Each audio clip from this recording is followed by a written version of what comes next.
Hey, I'm Dr. Mike Roussel, and in today's Ask Dr. Mike YouTube Q&A, we're going to talk about metabolic adaptation to ketogenic diets.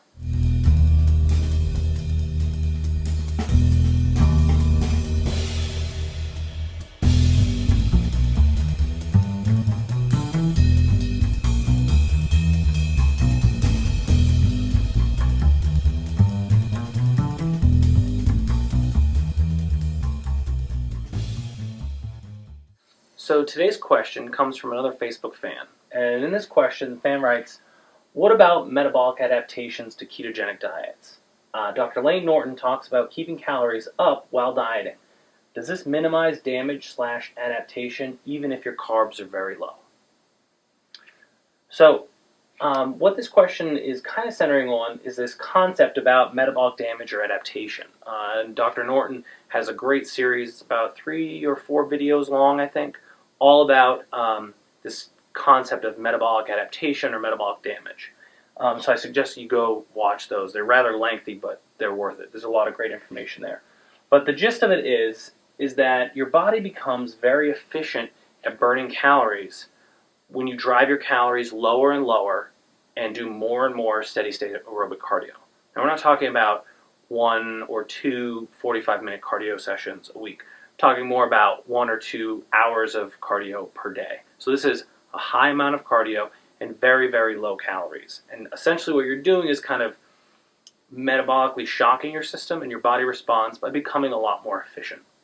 Now, these mechanisms of efficiency are starting to get fleshed out in the scientific literature. But that's basically kind of what we're talking about. Right now, I feel like it's more anecdotal than kind of the mountains of scientific evidence.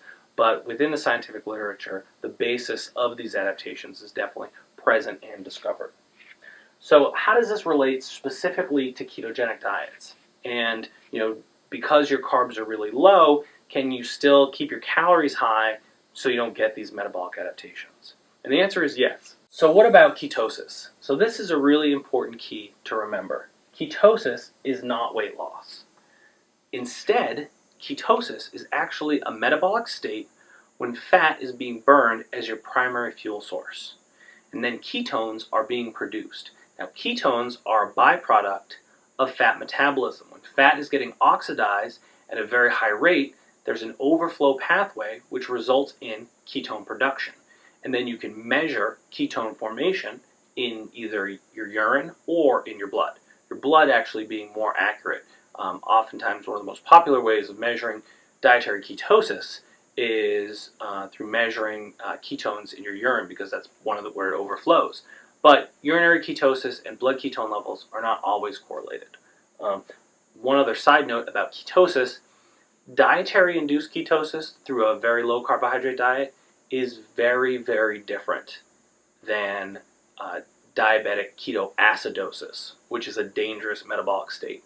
Now, oftentimes when you hear the uninformed talking about very low carbohydrate and ketogenic diets, they'll talk about how you get into ketoacidosis and it's very dangerous. It's not very dangerous.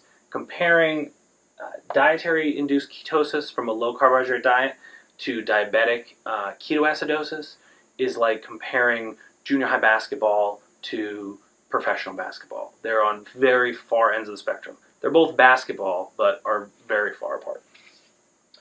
So, how can you take a ketogenic diet, which is a great, effective, safe dietary protocol, and minimize the metabolic damage and adaptation if you're trying to use it to lose weight?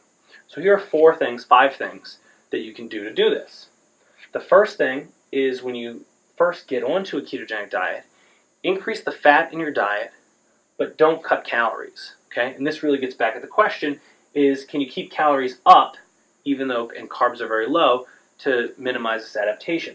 So when you initially get on a ketogenic diet, you need to get your body to adapt to this new way of eating. You need to move away from carbohydrates being your primary fuel source to fat being your primary fuel source. Okay? Now, I always tell clients that's a big switch, right? Which needs to have a lot of DNA and enzymatic machinery needs to get turned around, upregulated, and other things need to get downregulated.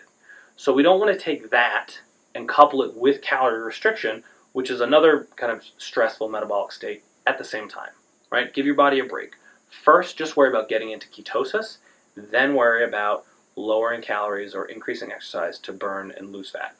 So increase your fat significantly because you need to get up to about 60% calories from fat. But don't worry about cutting calories. So eat till you're full and satiated. If you're hungry, eat throughout the day. The second thing that I like to do is to deplete glycogen quickly. So research shows that with one bout of exercise, you can deplete, one intense bout of exercise, but that you can deplete muscle glycogen, and that causes the DNA and the mRNA in your body to start producing different compounds and enzymes needed to fuel you in a carb-depleted state. So there are some carbohydrate and glycogen depletion protocols, which basically involve, high-intensity aerobic type exercise that's held at a high enough intensity that you're not going to be accessing your fat stores, also done in sort of a higher intensity aerobic interval format. And I'll link to some protocols below this video so you can see kind of what that's all about. They're very intense, but they're also very effective at emptying out your muscle glycogen stores very fast. Because if you don't have that muscle glycogen, your body's going to need to turn to other fuel sources more quickly. The other fuel sources being fat. So the next thing is to keep protein levels in check. So you're going to increase your fat, right, a lot, but I don't want you to then also increase your protein a lot. Because when your body's going to go around start searching for energy when it doesn't have carbohydrates, it can break down protein and use that as glucose and fuel. But we don't want that. We want it to use fat as fuel. So keep your protein levels moderate, but not excessive. That's a mistake that a lot of people make when they first go into try to go into a ketogenic diet, and that can impair getting into ketosis. So 4 is to decrease calories as much as needed, but keep your fat high. So as you start this adaptation process, right, you can start then, once you ramp up your exercise and start feeling good, then you can lower your calories slowly, just as if you were on any other normal sort of diet. But the key is to get your calories up, get your body to sort of stabilize. You're probably going to start losing fat naturally, even at this higher calorie intake, because of the mechanisms of ketogenic diets. But then you want to slowly decrease calories, but you can still increase your activity and keep your activity levels really high. When I was training to deadlift 500 pounds, over the course of that, say 12 or 13 weeks, I was on a ketogenic diet. So I was able to perform, with strength training at a very high level without hardly any carbohydrates, 10 to 20 grams of carbohydrates per day on average. It's because once your body adapts, it becomes really good at what it's adapted to. The fifth thing is to just give it time. Okay, this adaptation to a ketogenic diet takes time. And if you jump the gun, you're actually probably going to maximize the metabolic damage and adaptation. Because if you jump the gun and start cutting calories too fast, right, because you're eager to start eliciting weight loss, that's going to start screwing with things. So give your body time to adapt to ketosis. Give your body time to adapt to using fat as its primary fuel source. Think of how long you've been using carbohydrates as your primary fuel source, right? Your whole life. So a lot of people think, oh, well, it's going to take 2 weeks, or it's going to take 2 days, or it's going to take 2 weeks, right? On average, maybe it takes 2 weeks, but it takes some people a lot longer, right? There's a lot of metabolic momentum that needs to get shifted and changed around to start using fat as your primary fuel source. So give it some time and decrease your calories conservatively. Because initially, once you get going, you're not really going to be able to exercise at the high intensity that you're used to. But as you start to feel your workouts and your intensities increasing, right, then you're going to know that you're starting the adaptation. Now, if you want to get really analytical with measuring your keto adaptation, the best way to do it is looking at your blood levels of ketones. And you can get, it looks just like a glucometer, but it measures blood ketone levels.